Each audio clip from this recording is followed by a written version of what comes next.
पश्चिम बंगाल से इस वक्त की बड़ी खबर। मनोज अग्रवाल बने पश्चिम बंगाल के मुख्य सचिव। बंगाल में चुनाव के दौरान सीईओ थे मनोज अग्रवाल। शुभेंदु सरकार में मुख्य सचिव बने मनोज अग्रवाल। मनोज अग्रवाल की नियुक्ति का नोटिफिकेशन भी जारी कर दिया गया है। तो पश्चिम बंगाल में विधानसभा चुनाव के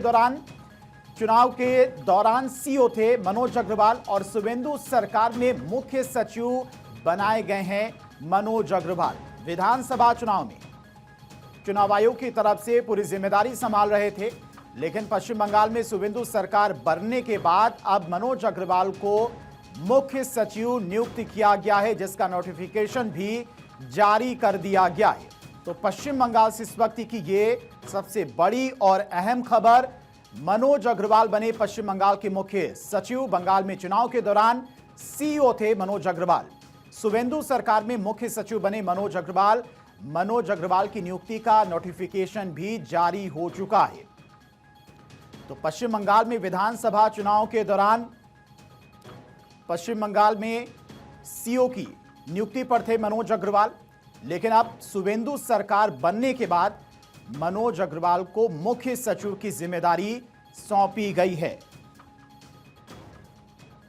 तो पश्चिम बंगाल से इस वक्त की यह बड़ी खबर। मनोज अग्रवाल बने हैं पश्चिम बंगाल के मुख्य सचिव, जिसका नोटिफिकेशन भी जारी कर दिया गया है शुभेंदु सरकार के द्वारा। और पश्चिम बंगाल में चुनाव के दौरान सीईओ थे मनोज अग्रवाल। बड़ी जिम्मेदारी थी चुनाव के दौरान।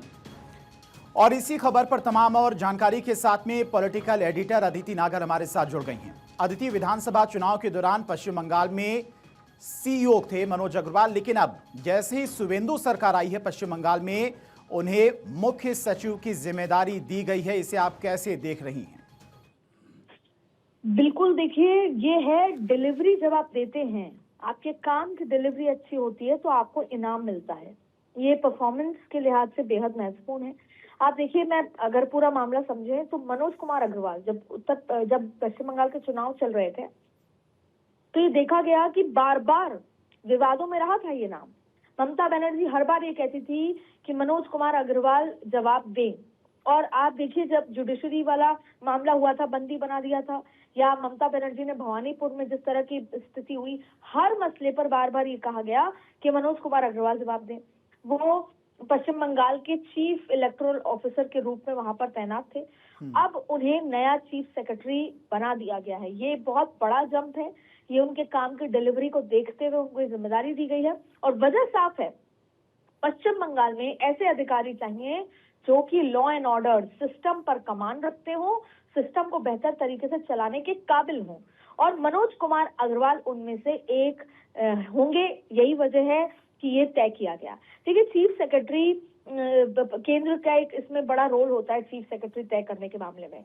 तो आप देखिए कि बीजेपी हमेशा ये कहती थी कि हम कोई एक्सपेरिमेंट नहीं करेंगे। यही वजह थी कि शुभेंदु अधिकारी मुख्यमंत्री बने। और अब मनोज कुमार अग्रवाल, जिनके काम को बेहतर तरीके से जांच पड़ताल कर ली गई है, काम को देख लिया गया है, तो अब उनको चीफ सेक्रेटरी, और चीफ सेक्रेटरी की जिम्मेदारी बेहद महत्वपूर्ण होती है। वो ब्यूरोक्रेसी का सबसे बड़ा चीफ, जो कि पैरेलल सरकार चलाते हैं, एक सरकार की तरह होते हैं, वो अपने आप में बहुत महत्वपूर्ण है। उनके काम को देखते हुए उनको इनाम के तौर पर देखा गया। एक बात और देखी गई इस बार पश्चिम बंगाल के विधानसभा चुनाव में। हर बार देखा जाता था कि पश्चिम बंगाल का इतिहास रहता था, कोई भी वहां पर चुनाव हो पश्चिम बंगाल में तो उसमें हिंसा होती थी, लोग मारे जाते थे। लेकिन इस बार कोई भी वैसी हिंसा नहीं हुई, ना ही एक भी शख्स की जान भी गई। देखिए, कितना विरोध लगातार हुआ।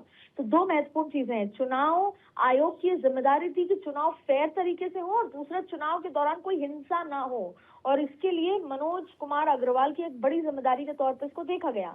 हर एक बात का उन्होंने जवाब दिया, बयान दिया। आपको याद होगा, एक वीडियो वायरल हुआ था जिसमें कहा गया था कि बैलेट बॉक्सेस को लेकर छेड़छाड़ की बात आई है।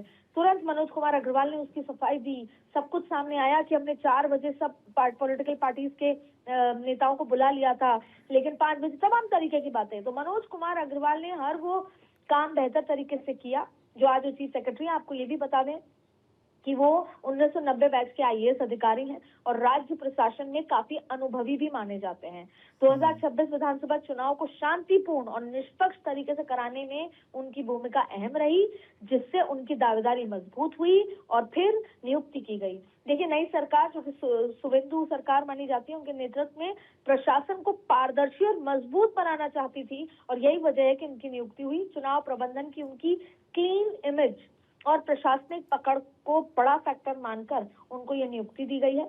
देखिए, नोटिफिकेशन जारी हो चुका है और जो आधिकारिक नियुक्ति फॉर्मल नोटिफिकेशन की पुष्टि हो चुकी है। प्रशासनिक सूत्रों के अनुसार ये पहले से भी माना जा रहा था, 3-4 दिन पहले से इसकी चर्चा हो रही थी। नाम है उनका मनोज कुमार अग्रवाल और आप जैसा हमने बताया कि क्योंकि उनकी क्लीन इमेज थी, शांतिपूर्ण और निष्पक्ष तरीके से उन्होंने काम कराया, यही वजह थी कि अब उनको चीफ सेक्रेटरी का दायित्व दिया गया है।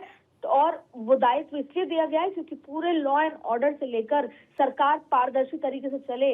जो अमित शाह ने, मोदी ने जिम्मेदारी दी है, कहा है कि हम 45 दिन के अंदर फेंसिंग का काम करेंगे बांग्लादेश बॉर्डर पर, या उन्होंने ये कहा है कि हमने जिसने कट मनी सिंडिकेट चलाया उसको जिम्मेदारी तय होगी, उस पर एक्शन होगा। ये तमाम चीजें तब होंगी जब ब्यूरोक्रेट्स और पॉलिटिकल सिस्टम मिलकर बेहतर काम करें। ठीक है अदिति, बहुत बहुत शुक्रिया आपका तमाम सारी जानकारी के लिए।